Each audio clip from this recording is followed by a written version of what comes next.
नमस्कार, India news के digital platform पर आपका स्वागत है। मैं हूं आपके साथ अनन्या बेदी। नवाजुद्दीन सिद्दीकी बीते कुछ समय से किस तरह से लगातार सुर्खियों में बने हुए हैं, लगातार उनकी चर्चाएं हो रही हैं। अपनी शादीशुदा जिंदगी को लेकर वो सुर्खियों में जो है वो बने हुए हैं काफी समय से। लेकिन इस पूरे झगड़े को, उनकी वाइफ के साथ जो झगड़ा हुआ था उसको लेकर सेटलमेंट करने की तैयारियां, कोशिश ये कहा जा सकता है कि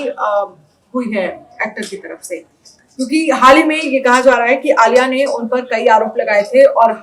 नवाज ने भी, आपने देखा, अपनी पत्नी आलिया पर और अपने भाई पर 100 करोड़ का मानहानि का दावा ठोका था। और अब इसके बाद जो है कि वो अगर हम बात करें, जिस तरह से देखा जाए, नवाजुद्दीन सिद्दीकी जो है वो इस पूरे मामले को सेटलमेंट करने के मूड में नजर आ रहे हैं। आलिया के वकील की तरफ से ये जानकारी दी गई है, जिसमें कहा गया कि नवाजुद्दीन सिद्दीकी के वकील की तरफ से मुझे समझौते की शर्तों का एक जो प्रारूप है, ये कहा जा सकता है कि ड्राफ्ट है, वो भेजा गया है। और वहीं वो जो ड्राफ्ट है वो कल शाम को आया है और इसमें जो आलिया सिद्दीकी के वकील है उनकी तरफ से ये कहा गया कि मैं अपने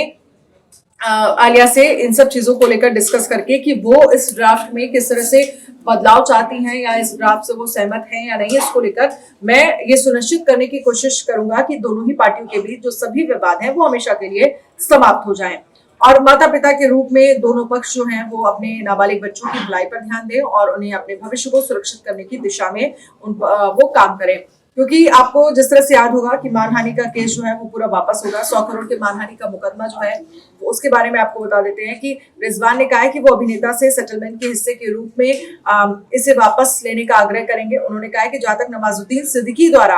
हाईकोर्ट में दायर मानहानि के मुकदमे का संबंध है, हमें अभी तक इसकी कोई कॉपी नहीं दी गई है, लेकिन किसी भी सूरत में नवाजुद्दीन सिद्दीकी द्वारा प्रस्तावित जो समझौता है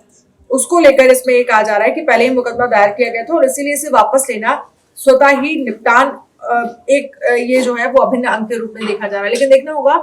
कि जो जिस सेटलमेंट की बात कही जा रही है नवाजुद्दीन सिद्दीकी की तरफ से, आखिरकार वो सेटलमेंट कब किया जाएगा, क्योंकि ड्राफ्ट तो भेज दिया गया है, लेकिन अब देखना ही होगा कि उनकी वाइफ की तरफ से इस पर क्या रिप्लाई आता है।